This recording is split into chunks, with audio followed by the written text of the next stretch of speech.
کہ اڈیالہ جیل میں ہر قسم کے دوروں، ملاقاتوں اور انٹرویوز پر 2 ہفتے کے لیے پابندی عائد کر دی گئی۔ محکمہ داخلہ پنجاب کے نوٹیفیکیشن کے مطابق پابندی جیل پر دہشت گردوں کے حملے کے خدشے کے پیش نظر لگائی گئی۔ اس پابندی کے نتیجے میں بانی پی ٹی آئی سے بھی کوئی ملاقات نہیں کر سکے گا۔ اڈیالہ جیل کے باہر میڈیا کوریج پر بھی پابندی لگا دی گئی۔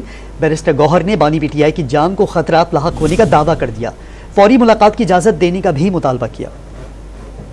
بانی پی ٹی آئی سمیت تمام قیدیوں سے اڈیالہ جیل میں ملاقاتوں پر پابندی عائد کر دی گئی۔ پابندی کا فیصلہ محکمہ داخلہ پنجاب نے کیا ہے، جس کا اطلاق 2 ہفتے کے لیے ہوگا۔ اس حوالے سے نوٹیفیکیشن بھی جاری کر دیا گیا ہے۔ پولیس نے اڈیالہ جیل کے باہر میڈیا کوریج پر بھی پابندی لگا دی ہے۔ پولیس نے اڈیالہ جیل گیٹ نمبر 5 کے باہر میڈیا گاڑیوں کی پارکنگ پر بیریئر لگا دیے۔ جیل کے باہر خاردار تاروں کی تنصیب اور اندر ہر شخص کی تلاشی لینے کی ہدایت کی گئی ہے۔ جیل کے اطراف کلیئرنس آپریشن کرنے کا بھی حکم جاری کیا گیا ہے۔ جیل انتظامیہ نے منگل اور جمعرات کا دن عمران خان سے ملاقاتوں کے لیے مختص کر رکھا تھا۔ جیل پہنچنے والے پی ٹی آئی رہنما عمر ایوب، فردوس شمیم نقوی، عاطف خان اور شہرام ترکئی کو عمران خان سے ملنے نہیں دیا گیا۔ تحریک انصاف کے رہنما بیرسٹر گوہر نے خدشہ ظاہر کیا کہ بانی پی ٹی آئی کی زندگی کو خطرات لاحق ہیں۔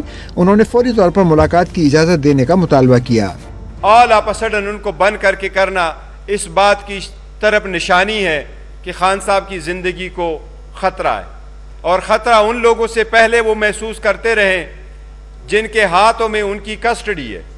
اس لیے اس کے فل فلیج انویسٹیگیشن ہونے چاہیے، اور ہم مطالبہ کرتے ہیں کہ کل تک ہماری ایکسس بائی آل مینز بنایا جائے تاکہ ہم خان صاحب کے ساتھ ملاقات کر سکیں۔ بانی پی ٹی آئی سے ملاقات نہ کرانے پر چیئرمین MWM علامہ راجہ ناصر عباس نے سپرنٹینڈنٹ اڈیالہ جیل کے خلاف اسلام آباد ہائی کورٹ میں توہین عدالت کی درخواست دائر کر دی۔